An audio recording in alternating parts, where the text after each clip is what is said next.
Bonjour à tous, vous êtes les bienvenus sur la chaîne de Filmins et de Singes, et on reprend après une interruption d'une journée, on reprend ces vidéos quotidiennes. Alors, ça, je vous rassure, je vais très bien, j'ai pas de soucis.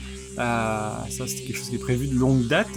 Il y en a qui savent déjà de quoi il s'agit, mais justement, je vais en parler, puisqu'on va parler pendant 4 épisodes, histoire de rester dans des épisodes le plus court possible.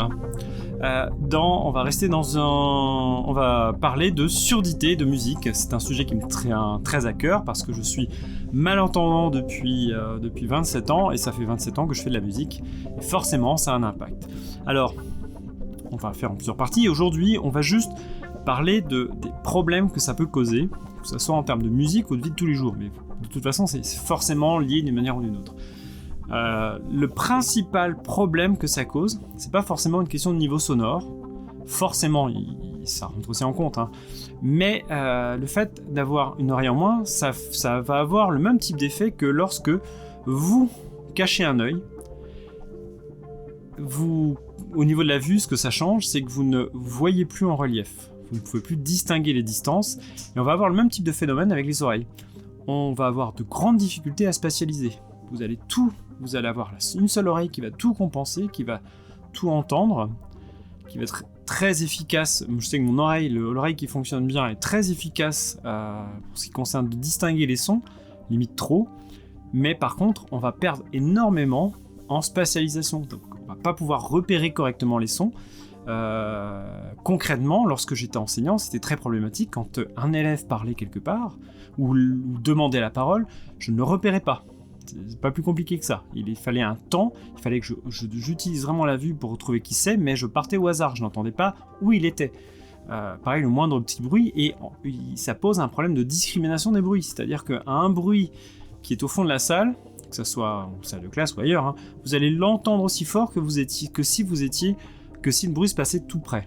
Donc c'est très complexe, entendre aussi fort, peut-être pas forcément, mais le cerveau va avoir beaucoup de mal à faire la distinction et à savoir s'il est au fond ou devant, ce qui fait qu'il va vous gêner parce que vous n'allez pas pouvoir faire abstraction de ce son aussi facilement que si vous aviez les deux oreilles. Donc ça c'est très compliqué et forcément vous vous doutez que lorsqu'on est avec plusieurs personnes à faire de la musique, quand on joue en groupe, quand on joue en orchestre, évidemment ça va poser aussi ce même type de problème, c'est-à-dire que les instruments, vous allez avoir beaucoup plus de difficultés à distinguer les instruments en fonction de ce dont vous avez besoin.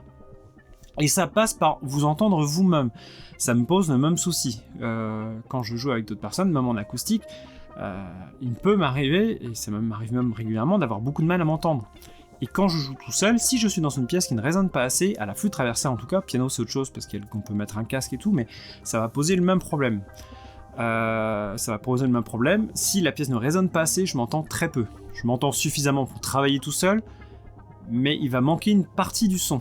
Et je vais perdre en qualité. Et pour avoir fait des essais déjà avec un appareillage on va dire d'appoint, j'ai bien constaté qu'effectivement, il y avait une différence assez énorme. Ça, j'en reparlerai plus tard. Donc ça, c'est la spatialisation, c'est le point le plus important. Ensuite, vous avez moindre importance, mais quand même important, la question de la distinction des sons.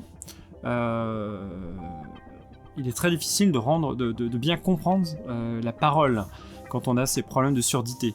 Quand je suis, pour prendre l'exemple, l'exemple typique, c'est quand vous êtes avec d'autres personnes à table, s'il y a trop de bruit, s'il y a un bruit de fond, et ça va aussi avec la spatialisation, parce que vous allez forcément avoir le bruit de fond qui va prendre beaucoup plus d'importance que quand on a une audition normale, bien les personnes qui sont autour, vous allez très mal les entendre, vous n'allez quasiment pas distinguer.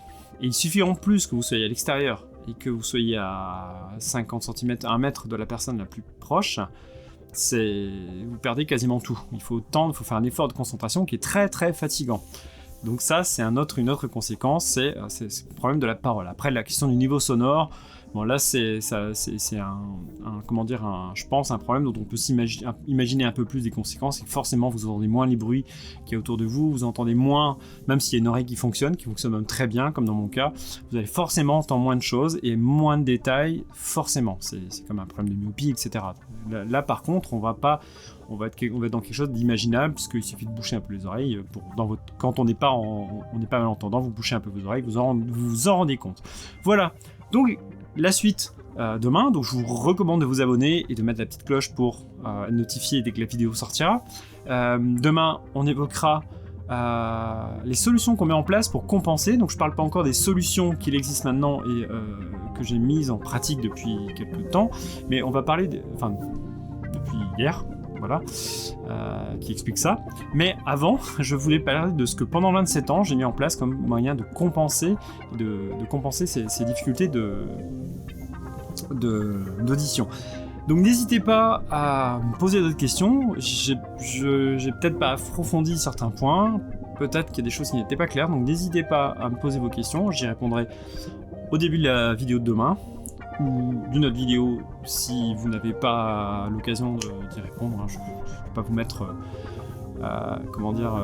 le bâton sous la gorge, comme on dit. Voilà, et je vous souhaite une très bonne fin de journée, une bonne soirée, je ne sais pas quand elle va être publiée cette vidéo, et puis à très bientôt.